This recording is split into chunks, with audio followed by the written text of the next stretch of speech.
둘째 시간. 자, 유치권부터 들어갑니다. 31번이죠. 자, 먼저 유치권 특성부터 나와 있습니다. 유치권자는 우선 변제권이 없습니다. 우선 변제권이 없는 이유하고 동그라미 2번에 물상 대위성이 없는 이유. 본질은 같죠. 결국 가치 변형물에는 이 유치권자가 효력을 주장할 수 없는 거죠. 자, 근데 우선 변제권은 없지만 뭐는 가능하죠? 예, 경매 신청은 가능합니다. 유치권자. 경매권이 있죠. 3번. 유치권에 기한 물권적 청구권 인정되지 않죠. 왜냐하면 준용이 안 돼요. 준용이. 자, 그래서 괄호 속에 보시면 점유 보호 청구권 행사는 가능하다고 돼 있죠. 그러니까 유치권자는 그 자가 가지는 점유권 가지고 물권적 청구권을 행사하셔야 됩니다. 자, 4번 법정 담보 물권. 법에서 정한 요건 갖추었을 때 성립하는 물권 되겠습니다. 자, 그래서 내려가서 2번에 보시면은 유치권의 성립 요건이 나오고 있죠. 자, 성립 요건 총 몇 가지예요? 5가지. 자, 성립 요건은 5가지입니다. 성립 요건 5가지. 첫 번째, 타인의 물건일 것. 타인의 물건일 것. 이게 첫 번째 성립 요건이죠. 자, 그리고 그 물건에 관해서 채권이 생길 것.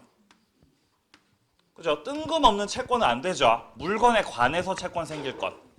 이걸 무슨 성이라 그래요? 예, 결련성. 결련성이 있을 것. 물건과 채권 간의 결련성. 자, 그리고 채권은 변제기 도래. 변제기가 도래해야 돈 달라고 청구할 수 있고 유치권 주장도 가능합니다. 자, 그리고 물건에 대해서는 점유를 해야 되죠. 적법하게.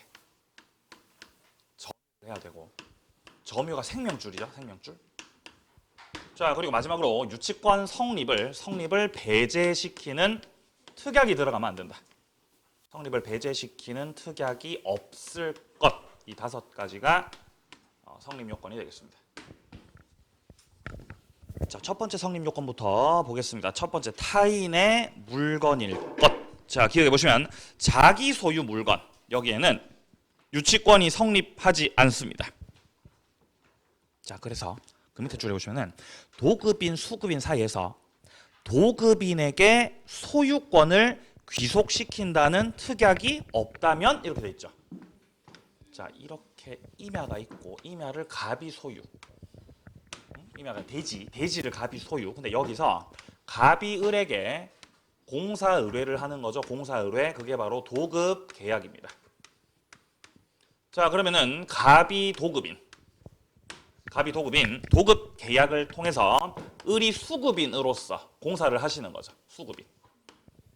자, 그럼 현재 을이 수급인이기 때문에 이 을이 여기다가 이제 건물을 짓는 거죠. 갑한테 의뢰받아서. 자, 이렇게 건물을 지을 때 특약이 없으면, 아무런 특약이 들어가 있지 않으면 이 건물이라는 것은 갑이 지은 거예요? 을이 지은 거예요? 을이 지은 거죠. 을의 출제와 노력으로 지어진 건물이죠. 자, 그러면은 도급 계약에서 어떠한 내용의 특약도 넣지 않으셨다면 저 건물의 소유권은 누구에게 귀속이죠? 수급인에게 귀속이죠. 건물이 수급인 거라는 거예요. 수급인 거.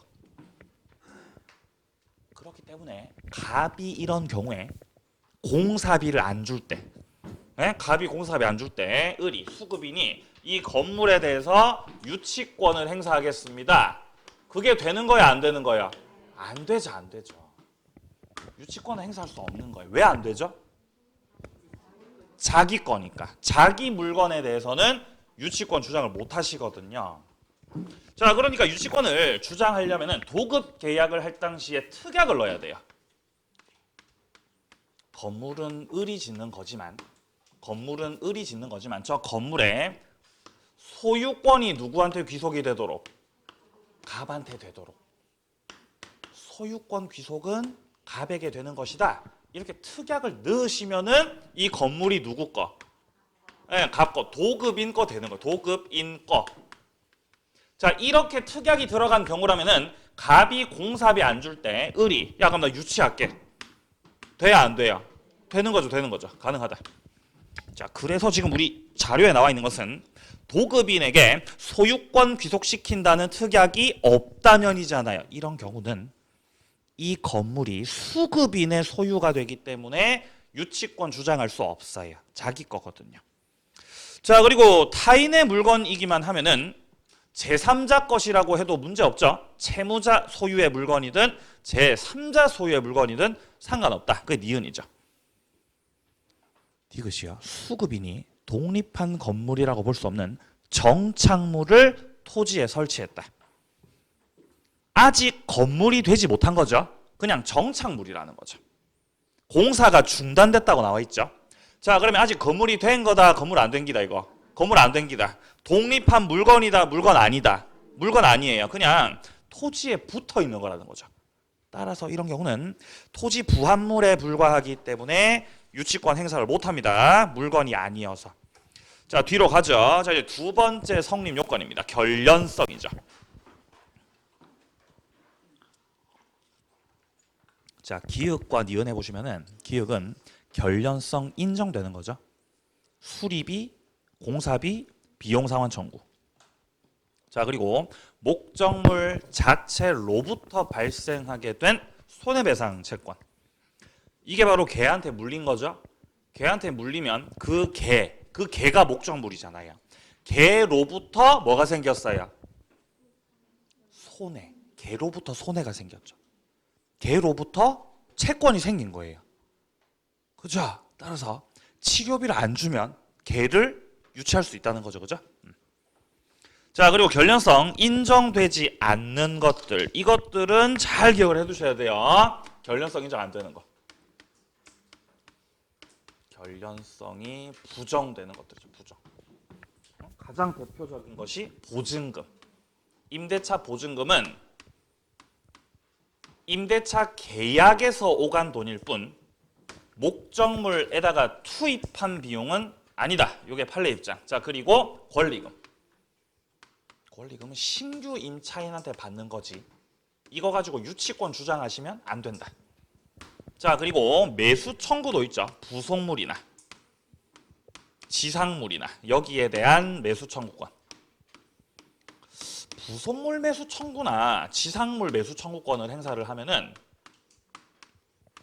이것들 자체가 형성권이기 때문에 부속물과 지상물을 객체로 해서 매매 계약이 성립하게 되는 거죠. 그럼 여기 발생하게 되는 채권은 이러한 물건으로부터 생긴 채권이 아니라 뭐로부터 생긴 채권?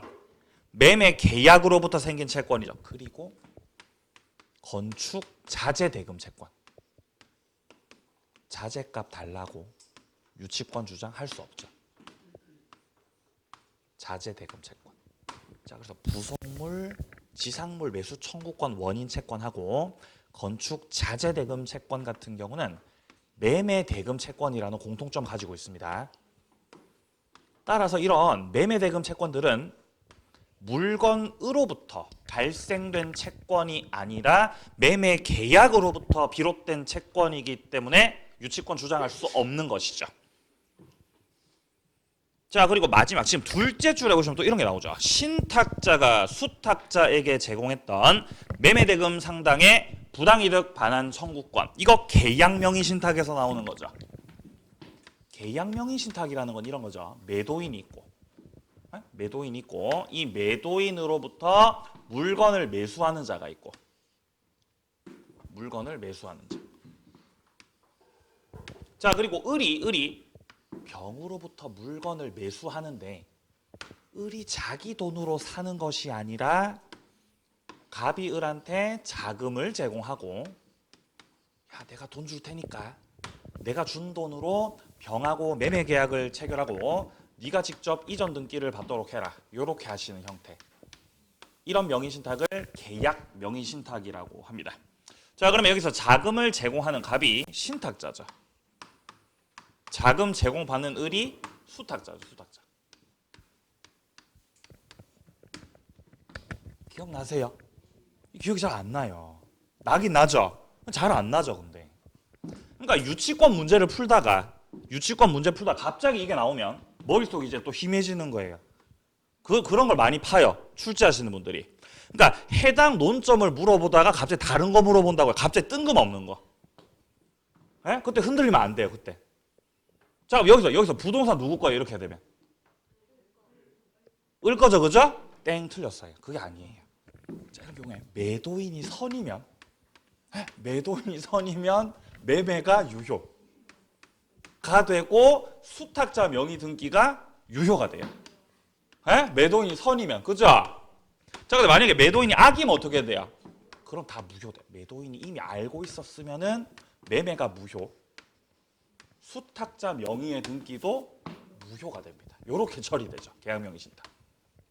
근데 주로 이제 문제가 출제되는 건 매도인이 선의인 경우가 주로 출제되는 건 맞습니다.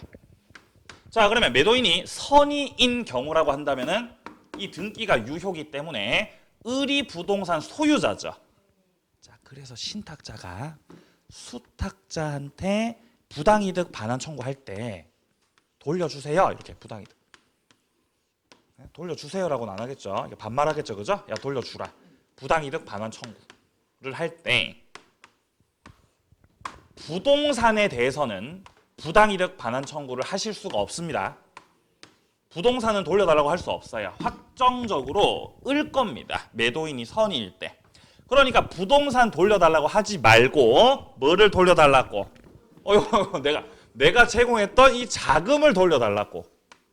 그건 할 수 있죠. 그죠? 할 수 있죠. 근데 갑이 을한테 자금을 돌려달라고 부당이득 반환 청구했는데 을이 그걸 안 돌려준다는 거예요. 그때 갑이 저 명의 신탁했었던 저 토지를 유치할 수 있겠냐는 거죠.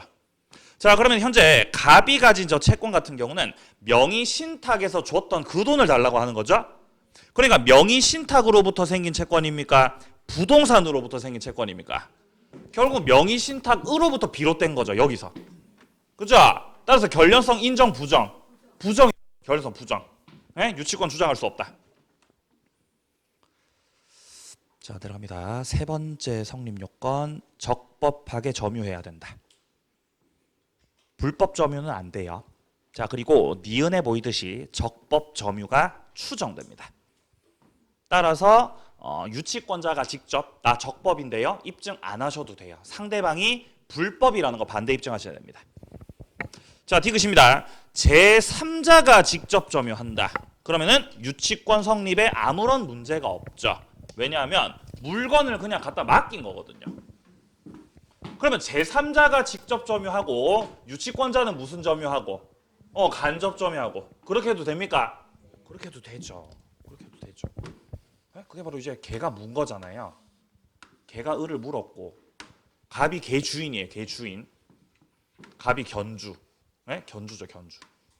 그리고 갑의 견을 을이 그 견을 뭐 하고 있어요?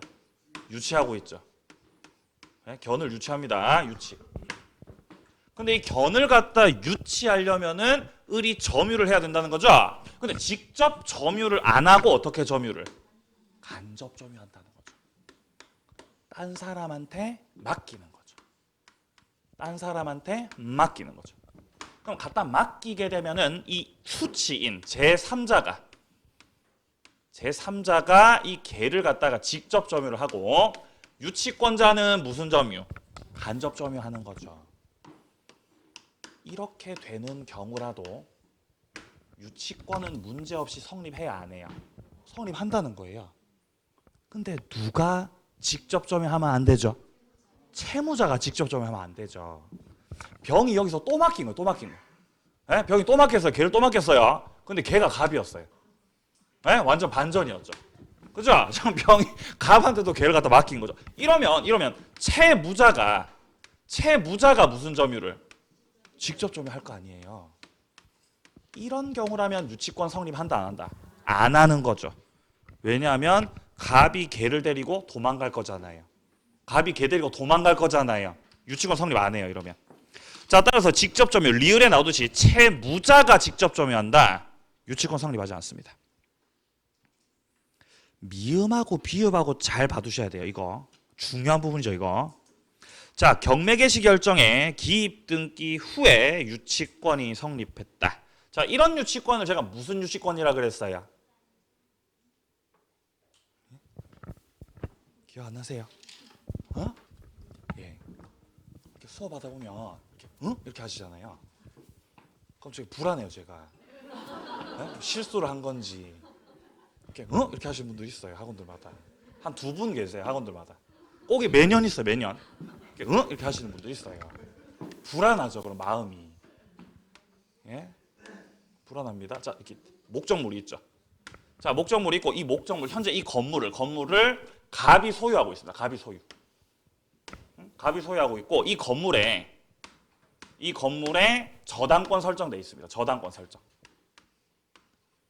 그럼 저당권이 먼저 지금 성립을 했죠. 먼저 성립을 했다.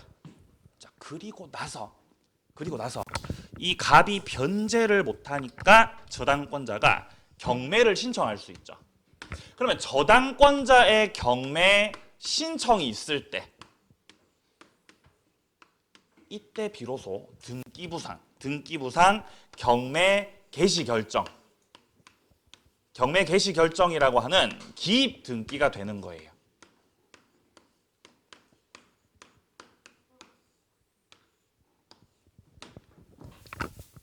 집에 살다 보면 경매가 들어오는 경우가 있잖아요. 집에 살다 보면. 그죠? 안 겪어보셨어요? 저만 겪어봤나요? 집에 살고 있으면 갑자기 경매 막 들어오잖아요. 네? 막 사업 실패하고 이렇게 되면. 안 겪어보셨어요? 제가 제일 어리지 않습니까? 네? 제가 왜 이렇게. 자, 그래서 경매 신청을 한 거예요, 경매 신청을. 그럼 잘 살고 있다가 이렇게 통지서 날라오는 거죠. 집에 통지서 날라오는 거죠. 그러면 등기부 열람을 해보면 경매 개시 결정 기입 등기가 이렇게 돼 있는 거예요. 이로써 이제 압류 효력이 생기죠. 압류. 여기서부터 이제 압류 돼버리는 거예요. 묶이는 거죠. 그럼 갑은 이 건물을 팔고 싶어도 팔아요, 못 팔아요? 못 파는 거예요, 못 팔아요. 압류됐으니까. 못 판다, 넌 이제 매각을 기다려야 되는 거죠, 이제. 그죠? 이제 쫓겨날 판. 여기서 압류의 효력이 생기고 나서 저당권자가 압류를 먼저 딱 걸어놓은 거죠. 개시결정으로. 자, 이런 상태에서 이 건물을 병이 수리했어요. 공사를 한 거죠. 그럼 갑한테 돈 받아야 될 거 아니에요? 채권이 있는 거죠. 근데 갑이 돈을 안 주죠. 돈을 안 주면은 공사비, 수리비 받을 때까지 저 목적물을 점유하고 유치할 수 있는 거죠. 자, 근데 압류 효력이 먼저 생기고 나서 병이 이런 식으로 하고 점유를 해서 유치권이 성립했다면 이런 유치권을 무슨 유치권이라 그랬어요? 유치권이 빨랐어요? 저당권이 빨랐어요? 예? 압류가 빨랐죠, 그죠? 저당권자의 압류가 더 빨랐죠. 그러니까 이런 유치권을 가리켜서 불완전 유치권이라 그러죠. 성립은 해요, 일단. 불완전하지만요. 반대로 경매 개시 결정 기입 등기, 그러니까 압류의 효력이 생기기 전, 을이 갑한테 경매 신청하기 전 얘가 먼저 병이 채권 가지고 있었고 목적물을 점유하고 있었다면은 그때 성립하게 되는 유치권은 무슨 유치권? 완전한 거죠. 그래서 압류 전에 성립했냐, 압류 후에 성립했냐에 따라서 완전과 불완전으로 나누어진다라는 것이죠. 그럼 이때 차이는 뭐냐? 결국 경락받으면 차이가 생겨요. 경락받으면. 네? 경락받으면은 차이가 생깁니다. 자, 정이 경락을 받으셨을 때, 얘가 낙찰받았을 때, 경락인이 유치권자한테 나가라 그럴 때, 불완전한 유치권자는 대항할 수 있다, 나가야 된다. 나가야 돼요. 그러니까 불완전한 유치권 같은 경우는 이 경락인에게 대항할 수 있는 거 없는 거, 대항할 수 없는 거죠. 나가셔야 돼요. 나가라. 그죠? 자, 근데 완전한 유치권 같은 경우는 경락인이 나가라 그래도 대항할 수 있습니까? 여기서는 대항할 수 있죠. 완전한 유치권 가지고는요. 이게 29회 30 아니다. 28회, 29회, 30회 때 나왔기 때문에 제 생각에 31회 때는 좀 애매하지만 그래도 나올 수 있지 않을까 예상을 하고 있습니다. 자, 그래서 미음 같은 경우는 경매 개시 결정 기입 등기 후에 유치권이 성립했죠. 무슨 유치권? 불완전한 유치권이죠. 따라서 경락인에게 대항할 수 없다. 자, 근데 밑에 비읍 같은 경우는 경매 개시 결정 기입 등기 전에 유치권이 성립했지 않습니까? 완전한 유치권이죠. 경락인에게 대항할 수 있습니다. 자, 내려가죠. 밑에 4번이요. 변제기 도래. 네 번째 성립 요건이죠. 자, 기억해 보시면 변제기가 유예가 됐다는 것 자체가 변제기를 뒤로 갖다 밀어버렸다는 거죠. 그러면 유치권 성립하지 않습니다. 반드시 변제기 도래해야 되니까. 자, 근데 니은에 보시면 유익비와 관련해 가지고는 법원에서 상환기간 허여할 수 있죠. 이 상환기간 허여가 뭔 뜻? 유예 허락. 자, 상환기간 허여의 뜻이 뭔 뜻? 유예 허락이라고요. 자, 허여라는 이 단어가 주는 그 뜻이 뭐냐면은 유예를 허락한다. 법원에서 유예를 허락해버리면 변제기가 뒤로 밀려나니까 뭐가 성립하지 않는다? 예, 유치권이 성립하지 않는 것입니다. 맞습니다. 자, 마지막 다섯 번째 성립 요건이 밑에 5번이죠. 배제 특약은 없을 것. 그러니까 배제 특약이 들어가 있으면 유치권 성립 안 한다는 뜻이니까 임의 규정이라는 거죠. 유치권 성립이. 자, 유치권자 권리로 내려갑니다. 자, 첫 번째 경매권. 우선 변제는 못 받지만 경매권은 인정. 자, 동그라미 2번에 보시면은 비용 상환 청구 받을 수 있죠. 필요비도 유익비도 청구 가능합니다.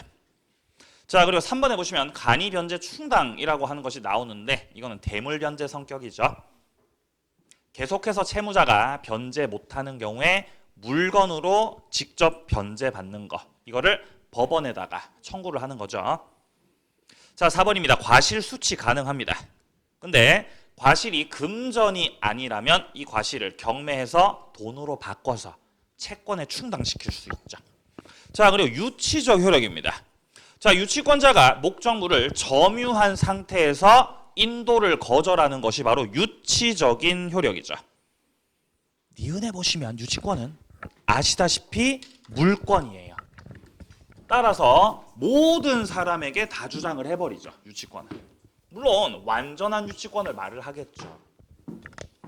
그러니까 갑이 소유하고 있던 그 물건에 저당권이 성립돼 있었고, 그리고 나서 유치권이 성립했을 때, 자, 이렇게 유치권이 성립한 상태에서 만약에 저당권자가 경매를 신청했다. 자, 그리고 저당권자가 경매 신청했으니까 저당권은 소멸하겠죠.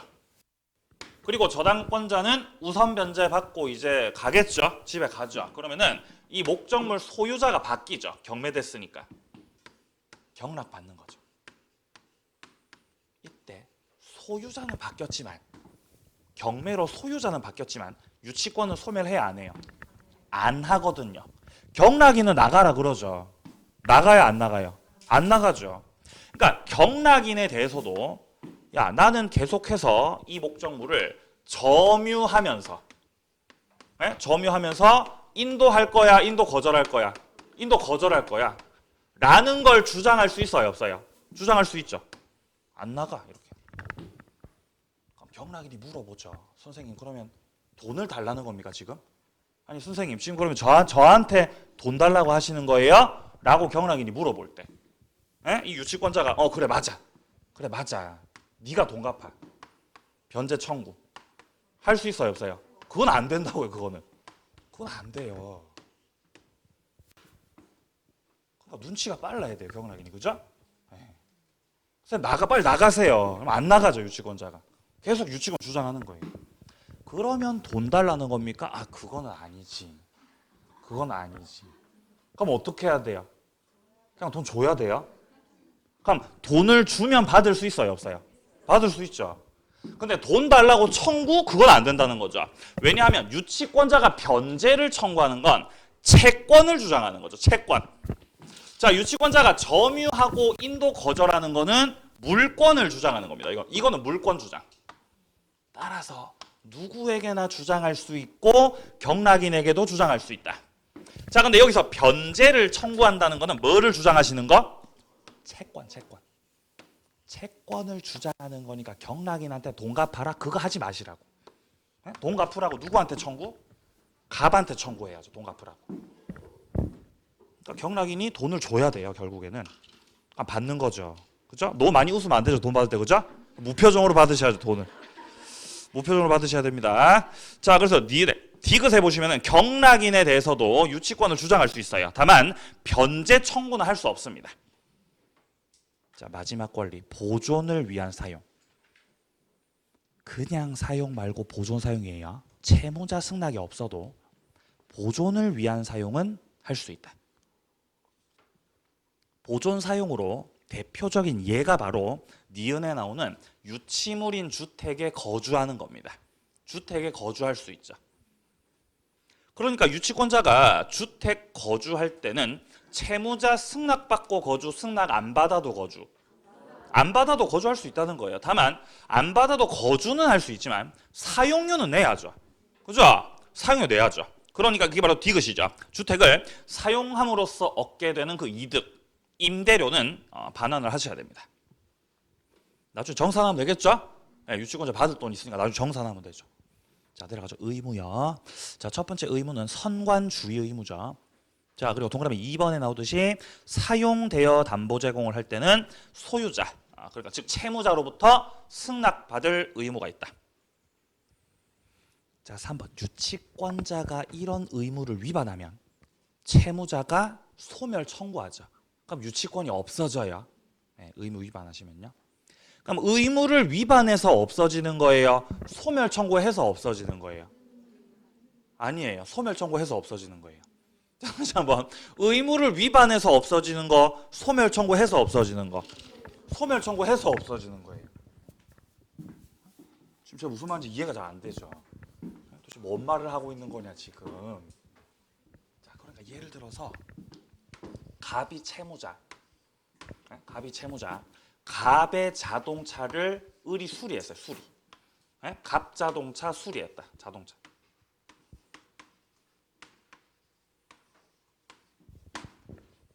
자동차를 수리한 거지. 자동차를. 제 자동차 좀 수리 좀 하고 싶어요. 수리 좀. 제 차를 잠깐 와이프한테 이렇게 저기 했어요. 저 좀 타라고. 근데 어떤 일이 생긴지 아세요? 한 3개월 뒤에 차를 봤는데 너무 더러워서 미칠 것 같아요. 차가. 아무리 청소를 해도 할 수가 없어요. 그 차 틈 있죠, 틈. 차 틈. 거기에 무슨 별의별 게 다 들어가 있더라고요. 안 빠져, 절대 안 빠져요, 그게. 그래서 제가 봤을 때 그 차 의자를 드러내야 돼요. 그래야 청소할 수 있어요, 여기를요. 각종 그 사이사이에 과자 부시래기 있죠? 다 들어가 있고. 그러니까 그런 사람들 있잖아요. 뭔가 물건을 쓰면 항상 그 헝겊을 빨리 만든 사람들. 뭔지 아세요? 물건 막 더럽게 쓰는 사람들이요. 저는 안 그렇고 저는 엄청 깔끔하게 쓰거든요. 맨날 닦고 청소하고 이렇게 쓰거든요. 제 차를 잃었어요. 그래서 지금 수리 받아야 돼요 지금. 자, 근데 그 대전에 그 예전에 TV에서 생활의 달인에 나오신 분이 있었어요. 아세요 혹시? 세차의 달인이라는 분이 있는데 그분이 그 차를 세차를 할 때 의자를 다 빼요. 이렇게 다 분리를 해가지고 밑에를 다 청소 다 하시더라고요. 의자 드러나 밑에 별의별 거 다 들어가 있어요. 그리고 그 뭐 가죽을 닦는데 무슨 천연 소재 이런 걸 해가지고 막 이렇게 막 감동 받았어요. 그걸 보고 제가. 그래서 그분한테 전화했어요. 살려달라고, 제발 살려달라고. 예약하라고 하시더라고요. 예약해놨어요, 진짜. 그래서 다음 주에 갈 거예요. 제가 생생한 후기를 알려드리도록 하겠습니다. 얼마나 깨끗해지는지. 전후를 제가 비교해가지고 알려드릴게요. 자, 자동차 수리했죠, 의리. 자, 수리했습니다. 이런 거 얘기할 시간 없는데. 자, 자동차를 수리했고 여기서 그러면 갑이 수리비 안 주면은 자동차를 뭐 할 수 있어요? 유치할 수 있죠, 유치. 자동차 유치할 수 있죠. 자, 근데 여기서 이 자동차를 을이 갑의 승낙도 받지 않고 제멋대로 차를 아주 이렇게 깔끔하게 쓰지 못하는 사람한테 제멋대로 빌려주면 돼야 안 돼요? 안 된다고요. 그럼 안 된다고요. 자동차 빌려주고 싶으시면은 갑의 뭐를 받아서? 승낙 받아서. 갑이 야 그래 그거 빌려줘라. 이렇게 승낙을 해야 빌려줄 수 있는 거죠. 근데 승낙 안 받고 빌려준 거죠. 승낙 안 받고. 그럼 승낙 안 받고 대여한 거니까 이 을은 유치권자로서의 의무를 뭐 하신 거예요? 의무를 위반한 거죠. 의무를 위반했으니까 이 유치권이 이제 어떻게 되는 거죠? 그게 아니라는 거예요. 의무를 위반했다고 소멸하는 게 아니라고요. 갑이 의무 위반을 원인으로 뭐를 해야? 소멸 청구요. 야, 유치권 소멸 청구를 했을 때 유치권이 어떻게 된다고요? 소멸한다고요. 이걸 물어봤어요. 이걸 물어봐요. 출제가 될 때. 그러니까 의무를 위반하면 자동으로 유치권이 소멸한다? 땡, 틀린 말이죠. 의무 위반을 원인으로 채무자 측에서 유치권 소멸 청구를 해야 유치권 소멸한다. 이래야 맞는 말. 뭔 말인지 아시겠죠? 이런 걸 물어보더라고요. 자, 내려가세요. 유치권 소멸 확인합니다. 점유 상실했다. 당연히 유치권 끝나죠. 점유 상실하면. 자, 이 경우에 침탈 당한 날로부터 1년 내로 점유 보호 청구권 행사해야죠. 점유권 가지고요. 자, 2번입니다. 2번. 피담보 채권이 소멸했다. 그럼 유치권도 소멸하죠. 이게 바로 부종성이죠. 채권이 주, 유치권이 종입니다. 3번. 유치권을 행사하고 있어도 피담보 채권의 소멸시효는 중단되지 않는다. 유치권을 행사하고 있는데 채권 소멸시효가 중단되지 않는다는 건 소멸시효가 어떻게 되고 있다는 거? 진행되고 있다는 거죠. 그러니까 10년이 지나면 채권이 없어질 거다 이 말이죠. 아니, 유치권을 행사하고 있는데 왜 진행하는 거죠? 소멸시효가요. 쓰세요. 유치권은 왜냐하면 유치권은 기다리는 것이다. 유치권은 기다리는 것이다. 채권의 소멸시효를 중단시키려면은 청구해야 돼요. 야, 돈 갚아 라고 청구를 해야 중단돼요. 근데 유치권을 행사한다는 것이 채권에 대해서 청구하는 것은 아니라는 거죠. 유치권은 뭐 하는 거? 그냥 기다리는 거예요. 언제까지 기다려요? 그럼 돈 줄 때까지 그냥 기다리는 거죠. 하염없이. 슬프네요. 기다리는 거죠. 계속 기다리는 거죠. 그러니까 소멸시효가 진행된다고요. 그죠? 소멸 진행된다는 거죠. 중단 안 돼요. 어떻게 해야 중단돼요, 이거? 네, 청구해야 중단된다. 청구해야. 유치권 행사에도 진행이다, 진행이다. 왜냐하면 유치권은 뭐 하는 거니까? 그냥 기다리는 건 기다리는 거니까. 그냥 기다리죠. 네. 기다리는 거. 예. 자, 4번도 읽어보세요. 채무자 측에서 담보 제공하고 소멸 청구도 가능합니다.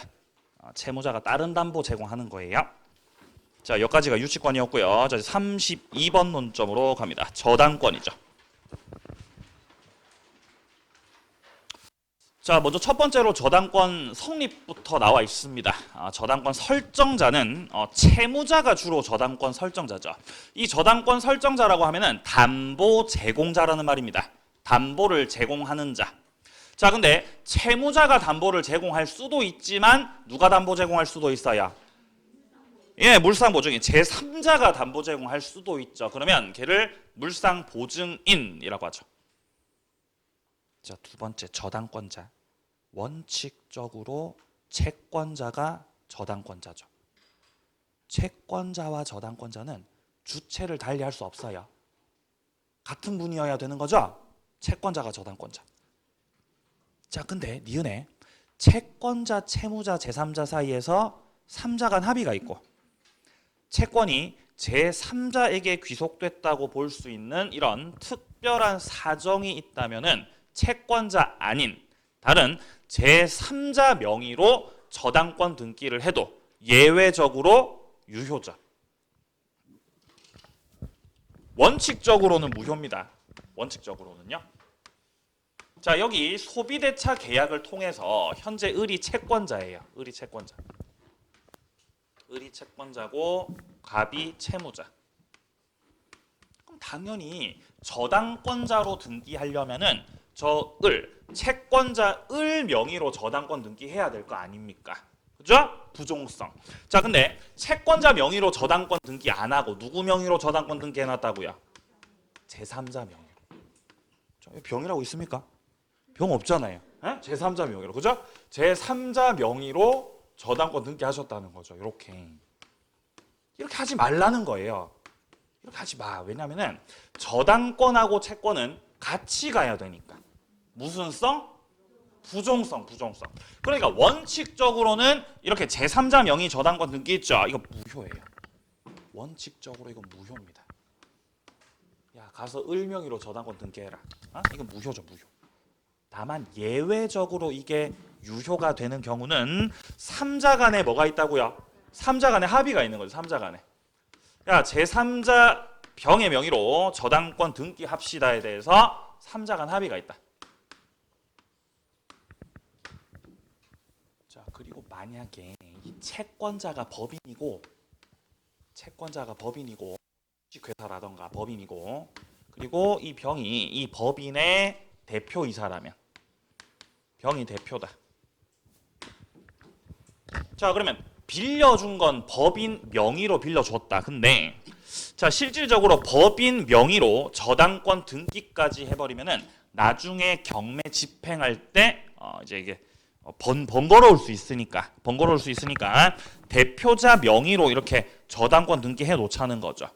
그럼 나중에 갑이 변제 못할 때 법인 명의로 경매 신청할 필요 없이 누구 명의로? 그냥 대표자 개인 명의로 경매 신청해버리면 되겠죠. 이런 편의성을 위해서 3자 간 합의하셨다는 겁니다. 이렇게 됐다면은 예외적으로 제3자 명의의 저당권 등기도 뭐가 될 수 있다고요? 유효될 수 있다고요. 예외적으로 유효될 수 있다. 자, 밑에 3번 객체. 당연히 부동산이 객체고요. 지분도 저당권 설정 가능합니다. 지분. 자, 그리고 지상권, 전세권도 저당권의 객체가 될 수 있죠. 등기된 인목 당연히 마찬가지입니다. 자, 내려갑니다. 저당권 효력으로 가죠. 자, 먼저 피담보 채권 범위가 나와 있습니다. 피담보 채권 속에 들어가는 건 5가지죠. 원본, 이자, 위약금, 지연이자, 자, 그리고 실행 비용까지. 자, 근데 여기서 이 지연이자 같은 경우는 후순위에 권리자가 있는 경우라면은 원본 변제기일 도과 후 1년분 한해서만 우선 변제, 저당권 효력이 미친다. 이렇게 표현을 하죠. 그게 기억입니다. 니은의 위규정은 채무자에게는 적용되는 게 아니죠. 채무자 같은 경우는 돈을 다 갚으셔야 되는 거죠. 1년치만 갚는 거 아니죠? 다 갚아야죠. 다 갚아야죠. 누가 다 갚아야 돼요? 채무자가 다 갚으셔야 돼요. 자, 여기에 채무자가 있고 저당권자가 있어요. 그러면 저당권자가 채무자로부터 받을 원금이 있을 거 아닙니까? 원금, 원본. 자, 여기에 더불어서 받을 지연이자가 있을 수 있겠죠. 지연배상금. 자, 근데 지연이자가 지금 갑이 계속 돈을 안 갚으시니까 이게 지금 5년치가 쌓인 거예요. 극단적으로 그럴 수 있죠. 여기서 채무자가 돈을 갚을 때, 채무자가 변제하고 돈 갚을 때 지연이자 1년치만 갚으면 된다고 5년치 다 갚아야 된다고? 5년치 다 갚아야 돼요. 그럼 여기서 도대체 1년이라고 말하는 건 뭔 말이냐? 이런 거예요. 후순위에 또 다른 저당권자가 있을 때 요런 상태에서 목적물이 경매 들어갔을 때, 자, 그러면은 이 저당권자 을은 목적물 경매 들어갔으니까 경락 대금에 대해서 우선 변제권 행사하겠죠. 병보다 우선해서 원금을 받을 수 있겠죠. 자, 그리고 병보다 우선해서 지연이자도 받을 수 있겠죠. 이때는 5년치 우선 변제 다 받지 말고 몇 년치 우선 변제? 1년치. 야, 1년분만 우선 변제 받으시라고, 양심적으로다가. 그러니까 1년분에 대해서 우선 변제권 행사, 이거는 누구를 보호하기 위해서? 예, 후순위 권리자, 후순위 담보권자, 얘를 보호하기 위한 규정이다라고 봐야 됩니다. 1년분 우선 변제권 행사 가능하다는 제한 규정은 병을 보호하기 위한 거지 갑을 보호하기 위한 것은 아니기 때문에, 갑이 돈 갚을 때 1년분만 갚으면 된다던데 라고 하시면 안 된다고요. 넌 5년치 다 갚아야 된다고, 이 양반아. 그죠? 그죠? 밑에 나오는 거죠. 여기서요 그러면 채무자는 갑인데 여기에 물상 보증인이 있을 수 있죠. 물상 보증인은 보호 규정이 있어요. 물상 보증인이 저당권자한테 돈 갚으실 때, 변제를 청구할 때 이때는 당연히 원금은 갚아야죠. 근데 지연이자 같은 경우는요. 물상 보증인은 1년치만 갚으시면 돼요. 물상 보증인은 보호받습니다. 왜냐하면 돈은 누가 빌려간 거니까. 야, 감 네가 빌려간 거잖아. 내가 너를 믿고 담보 제공한 거잖아. 보호받습니다. 1년치만. 그리고 또 있죠. 얘가 만약에 제3취득자다. 제3취득자도 대신해서 변제하고 소멸 청구할 수 있거든요. 그때도 지연이자만큼은 1년치만 갚으시면 돼요. 전액 안 갚아도 됩니다. 전액 갚아야 되는 건 채무자 너는 전액 다 갚아야 돼요. 얘네들은 보호받습니다. 자, 내려가서 목적물에 대한 효력. 자, 기억. 저당권 효력이 목적물 자체뿐만 아니라 부합물, 종물, 종된 권리 다 미치죠. 자, 근데 부합물, 종물, 종된 권리에 효력이 다 미친다라는 것은 저당권이 설정되기 전에 설치된 것들이든 저당권이 설정되고 나서 설치된 것들이든 따지지 않죠. 전부 다 효력을 미칩니다. 그리고 이게 반전이죠. 임의규정이라는 거죠. 특약으로 효력이 미치지 않도록 정할 수 있는 거죠. 임의규정. 디귿 증축 부분이 기존 건물에 부합됐다. 그렇다는 건 증축 부분이 부합물이라는 거, 부속물이라는 거. 부합물이라는 거죠. 어떻게 할 수 있어요? 부합이라고 돼 있잖아요. 부합된 경우. 그러니까 부합물이라는 거죠. 자, 그러면 건물에 대한 경매에서 경매 목적물로 평가되지 않았죠.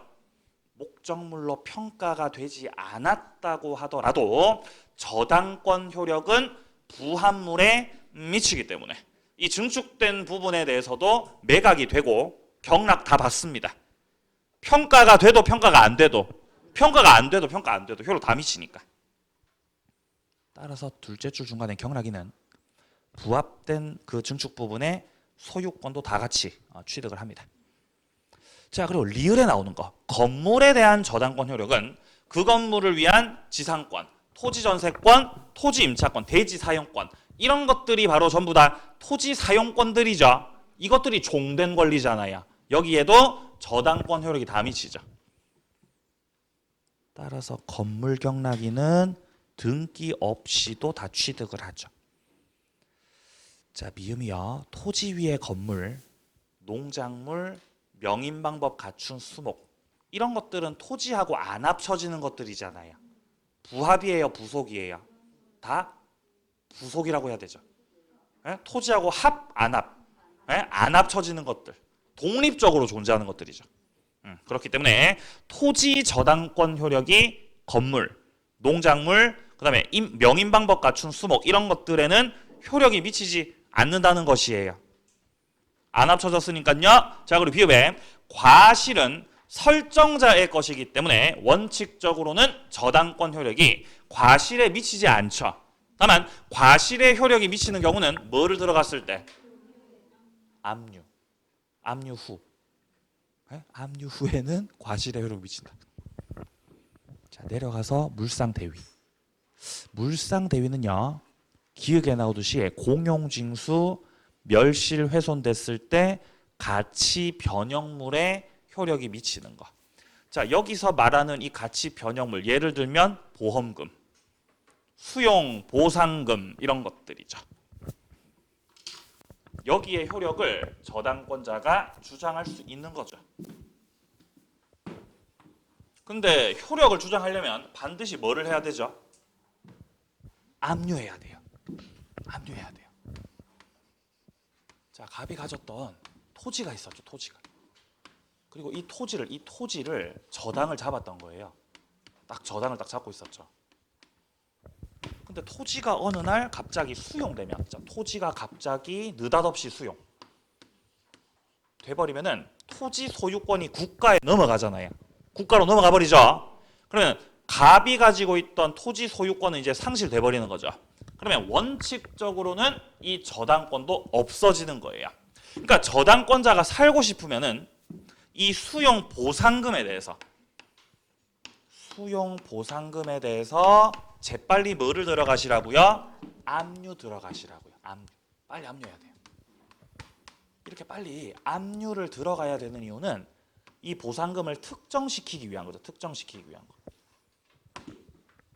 네? 특정을 딱 시키는 거예요. 만약에 보상금이 갑한테 이미 지급돼 버리면 이제 특정시킬 수가 없어지는 거예요.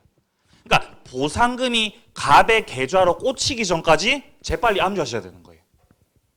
그러니까 침을 발라 여기다 침을 바르는 거죠. 여기다가 누구 거라고? 이거 내 거라고 건들지 말라고 침 바르는 거죠. 그럼 이러면 갑이 가져가요, 못 가져가요? 못 가져간다는 거죠. 그러니까 압류를 걸어놓고 보상금을 을이 빼가는 거예요.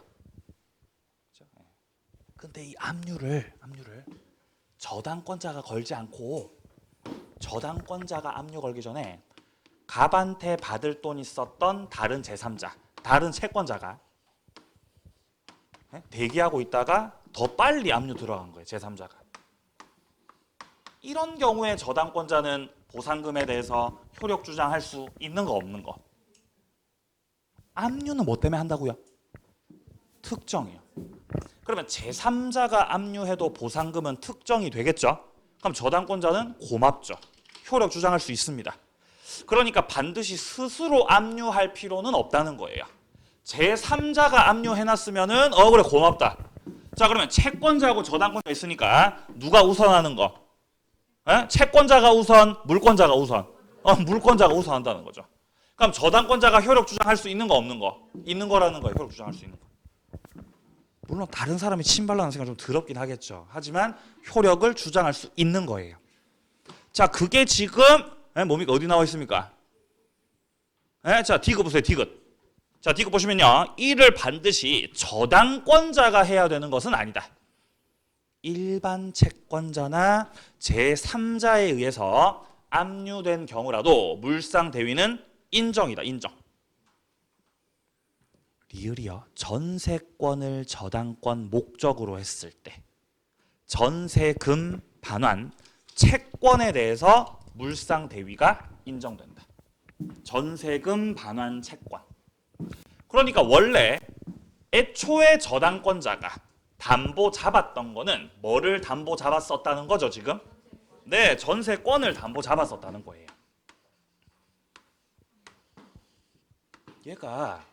얘가 지금 병한테 돈을 갚아야 돼요.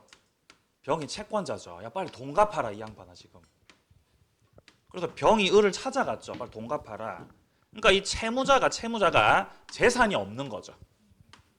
뭐 재산도 없고 뭐 부동산도 없고 뭐 보험도 없고 아무것도 없는 거죠. 조사해 보니까 이분이 지금 전세 살고 계신 거죠. 그럼 을은 전세권을 가지고 있는 거죠. 설정자는 갑이고요. 자, 그러면 저당 잡을 게 없으니까 이 병이 채권자가 그럼 이 전세권이라도 저당 잡을 수 있습니까? 잡을 수 있는 거죠. 전세권 저당 잡는 거예요. 자, 이렇게 저당 잡고 있지만 이 전세 계약 기간이 만료가 되면 기간이 싹 만료가 돼버리면은 전세권이 어떻게 돼요? 소멸하잖아요. 그럼 전세권이 없어져 버리면은 이 저당권자 병은 전세권에 대해서 효력을 주장할 수가 없게 되는 거예요. 왜 효력 주장 못 하는 거예요? 없어졌으니까. 소멸해 버렸으니까. 그러면 이 병은 이 저당권자가 살아남기 위해서는 애초에 저당 잡았던 건 전세권이었죠. 자, 근데 기간이 만료됐으니까 저 설정자 갑한테 전세금을 받을 수 있잖아요. 전세금을 반환받을 수 있는 채권이 있잖아요. 을한테는. 그죠? 여기에 대해서 빨리 뭐 하셔야 돼요? 압류 빨리 압류 들어가야죠. 빨리 압류해서 이거를 특정시키고 빨리 갑한테 통지해야 돼요. 빨리 갑한테 통지하셔야 돼요. 전세금은 압류됐고 을한테 빼주지 마시라고. 전세금 을한테 빼주지 말라고. 을한테 전세금 빼줘 버리면은 또 특정 상실이죠. 그러니까 그 전에 빨리 압류하셔야 돼. 빨리 압류. 그리고 이제 뭐 소송 걸어가지고 승소하시면 전세금을 받아낼 수 있는 거죠, 병이. 그러니까 이것도 물상대위라는 거예요. 왜냐하면 병이 저당 잡았던 건 전세권이었는데 그 전세권이 소멸했으니까 그 가치 변형물에 해당되는 요 전세금 반환 채권 여기에 대해서 효력 주장한다는 거죠. 이것도 물상대위라는 것이에요. 자, 내려가서 제3취득자. 저당물에 대해서 소유권, 지상권, 전세권, 임차권 취득한 이런 분들을 제3취득자라고 하죠. 이 제3취득자들은 지위가 불안정하기 때문에 우리 법에서 권리 인정을 해주고 그 권리가 세 가지입니다. 첫 번째 권리, 경매인이 될 수 있다. 두 번째 권리, 변제권과 구상권. 자, 그리고 마지막 권리가 우선 상환권이죠. 필요비라던가 유익비, 비용 투입했을 때 그 비용을 최우선적으로 받아낼 수 있습니다. 자, 근데 니은의 변제권 그리고 구상권 같은 경우는 자, 채권을 대신해서 변제하죠. 저당권자한테. 소멸 청구할 수 있습니다. 자, 근데요. 보통의 저당이면 지연이자가 많이 쌓여 있어도 몇 년치만 변제? 1년치만. 근데 보통의 저당이 아니라 만약에 근저당이면 근저당이라고 한다면은 지연이자가 원금이 최고액을 초과하고 있더라도 뭐까지만 변제? 최고액까지만 변제하시면 됩니다. 보호받는 거죠. 자, 뒤에 나오는 법정지상권서부터는 좀 쉬었다가 이어서 보겠습니다.